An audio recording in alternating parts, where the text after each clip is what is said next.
Welcome to the Lead at Work podcast, where every episode is about learning how to develop our skills as leaders in our workplace and keep a healthy work-life balance. Here are your hosts, Shawn Franco and Tim Joyce. Welcome to our third episode on Lead at Work, why you should lead at work, and that's the only way you should go to work. And we're going to be taking some time to try to encourage and give some insights on what does it look like to be a person of influence at work. We've just said clearly, and we're probably going to say 1,000 times because the world you're in has told you you're only a leader with a title. So we're going to tell you 1,000 times that leadership has nothing to do with your title. But it does have this willingness and this relationship to say, I'm willing to go first in the relationships around me to make it a better place.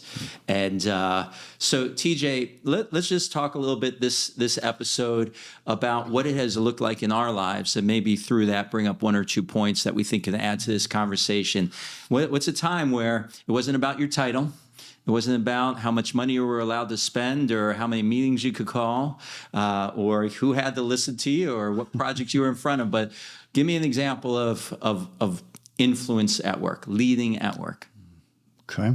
So I'm going to flip this paradigm a little bit. Go for it. Because you could say work, but a place of key leadership is in the family. Yeah. Okay. We would talk a lot of time about work-life balance. We've all heard that. Yeah. I had a friend of mine that said, I believe that's a misnomer. It's a work-life integration. I'm not sure about the pastorate, but there's a lot of similarities to that in YMCA nonprofit work that there's no such thing as a 9 to 5. Yeah. You go where the people are, you're serving, you're ministering, whether it's early in the morning, late at night, weekends, whatever it is. And there's this impact upon one's family. And so leadership at work, yes, where you have a title, you don't have a title, but you're still part of this team. Are we not still part of this family team? And you and I representing, hopefully, a good reflection of what the love of the Father is to us, to our families. But it just kind of caught me of like, well, who has to listen to you? So let's get personal in terms of how do we lead in our families? My credibility is I have 3 sons. And they are all in their 30s now, which I cannot believe I have 3 30-year-old sons. They are just like me. God help them. It's not their fault. It's God help their wives. Yes, they've all married up, just like their dad married up. But how do you have influence? There's no title other than dad. Yeah. Sitting around that kitchen table. Yeah. How do you lead with character? Credibility, your dad. Nobody else knows what a dad's like other than what they see in you. Yeah. And compassion. And I can remember, I told you of my mentor, now Timmy, right? She'd always get my attention. When there were some challenges with a teenage son, not saying that anybody else has challenges with teenage sons. She goes, every day that you leave the house, you tell that boy you love him. Every day. No matter if y'all have had the biggest argument in the world or whatever, you let him know you love him, because that day is going to come where all those bricks of love that are beneath the surface, which is known as a foundation, that the walls are built on later, he will come back to, and that love is there. Now, that's an example of my life and my work family life, but is it not the same thing every day at work? In some way, and it could be you tell that person at work, or you show it, that's right. I love you. Yeah. I love you in how I respect you. I love you in how I treat you. I love you in how I think about you, how I listen to what you think. Because that love just permeates and it builds that foundation of trust. Because when it hits the fan at work or in your family, and I believe, unless I'm the only person, I've had things hit the fan before. Yeah. You pull upon that trust bank, which comes from that compassion that makes it that you can lead, if you want to say that, with influence, whether you have the title of dad or you have the title of whatever it might be at work or no title at all, that love factor. I'm not sure if that makes sense, but it's just something that pulling back upon a great leader in my life, just that simple statement because of something I was going through at home at the time, just natural life of growing up, teenage boys. Yeah. That also can have a direct influence of the way you show up at your work. Yeah. That I believe just carries over. Yeah. I don't know if that makes sense to your partner. Well, I think in one sense, you're kind of hitting on the idea that we're really kind of proposing a different way to live life. Like, don't let life live you. You live life. Like, lead it. And you want to lead in all the areas of your life. And obviously we got different podcasts on that, which are from some incredible people. But I do think it's this issue of knowing that you got to go first, right? When your kid doesn't want to say I love you and you say I love you, you go first. You're building something for the future. I always say that it's not work or family, it's work as family. Mm-hmm. And if you will switch those two letters in your understanding of how work works in your life, it'll work. Say that fast 5 times. Yeah. Yes. It's, it's not work or family. It's work as family. And family is the first place of your leadership. Family is the first place that you invest. Family should be the first place that you have a preferred vision of the future. So, and I don't mean to get into somebody else's podcast, but leadership in both realms is so Absolutely. true. How do you balance? How do you intertwine? How do you work as family, family as work?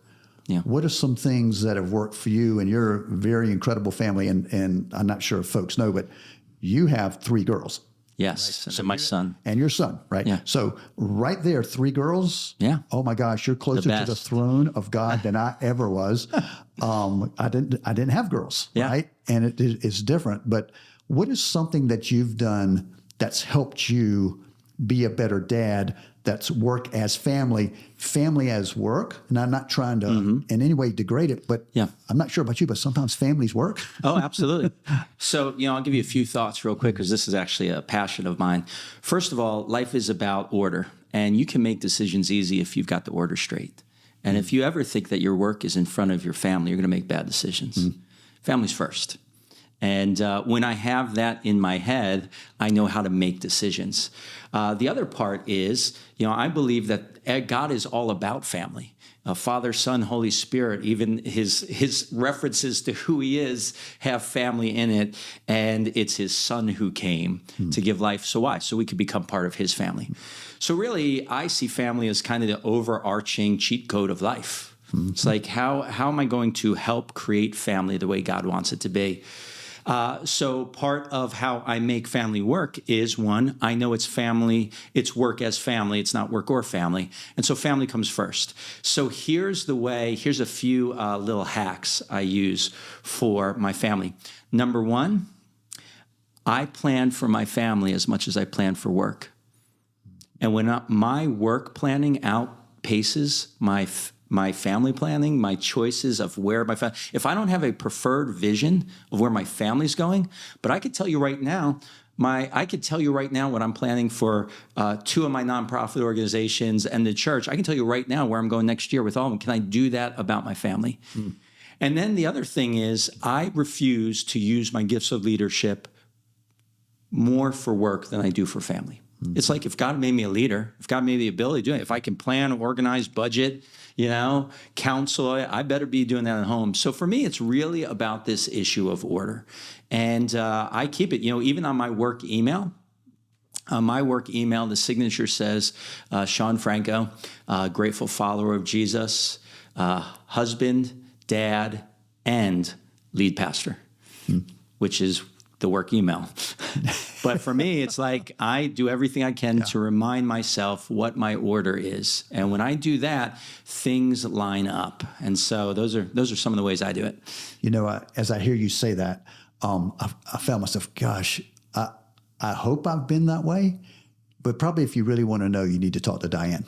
Yeah, sure. Right? I mean, if you really want to know my character, my credibility, and my compassion, as we talked before, I just get my sons around the table. Yeah. Now, the first thing they'll go through for about an hour and a half is all the mistakes I made and all the funny things that happened and the non-funny things. And then maybe they'll spend 15 minutes about, the goodness of maybe what I did as a father. You know? But it's interesting how those dynamics work out sometimes. Yeah. I'm a big fan of 5 loaves, 2 fish parenting. you don't nearly got enough. But you give it to God, he's going to get it done. That one day you're like, hey, Yeah. who's the parent of those kids? Yeah. They're pretty awesome. We got some leftovers here. Yeah. But And- but that also, as you were saying, carries over into your work family. Oh, absolutely. Right? That 5 loaves, 2 fish. Yeah, If absolutely. you're trying to take care of those around you and serve, it truly is a serve. And we've all heard the statement, servant leadership. Yeah. Maybe that's another thing to unpack. What is servant leadership? Again, 12,000 books written about it. We all knew who the greatest servant leader was. Absolutely. Just to do that. Now, how often do we wash feet at work? Yeah. Oh, and put 3 initials behind your name. Yeah. You're really going to get on your knees and wash somebody's feet? Yeah. What does that mean literally and figuratively? Now there's a total another podcast, TJ. You think so? It's totally, you just build the list. I got a receipt sent to me. We talk about get your money back if you don't like it. so- So somebody said, hey, I got a receipt here. I like my money back. And then they wrote back and said, no, just kidding. You don't have to Okay. pay it. So we're still Good. good. Thank you very much. We appreciate that. Well, hey, let's sum up this podcast this way. If we're going to talk about leading at work, then we got to remember that our life is bigger than work. And there are some things that are a lot more important than it. I would suggest to you, if you can do that for yourself, then you can do that for the people at work. And you can see them more than just a label and an assignment. And so this podcast is a little different than we thought, but I think it's important. I think you want to take a moment to recognize what's one thing I can do better at home. What's one thing I do better at home? I had a mentor who told me, Shawn, when you drive home from work, in the car, think of 3 things you're going to tell your wife that happened today and how they made you feel. Very interesting. And the whole idea was your wife has no idea what's gone on in work today, and you're running into her and her relationship based with feelings and all these things. And so literally what he taught me is when you turn the handle of your door, whether it's the garage door, between the garage and home or wherever, you said, okay, I'm going to turn on now my focus on my family. And I try to make it the practice. It looks different every day. But I want to say 3 things that happen in work, and I want to say the way those 3 things made me feel, because my wife wants to connect with me emotionally, not just factually. So hopefully, as you're thinking about maybe the one thing you could start doing different at home, it's going to be someone that makes you a better leader at work. TJ, any last thoughts? I wish I'd had that piece of advice over my career. We did it differently, but that is extreme wisdom. I wish I'd had that. Yeah. Well, we are growing together, right? Leaders just keep growing. Leaders make mistakes. We're going to talk a lot about that in some future podcasts. And again, we want to encourage you, lead at work, make it the only way you go to work. Remember, you can subscribe on Apple, on Spotify, on YouTube, and we're going on a journey that's going to make life a whole lot better, and especially your workplace. See you in the next episode.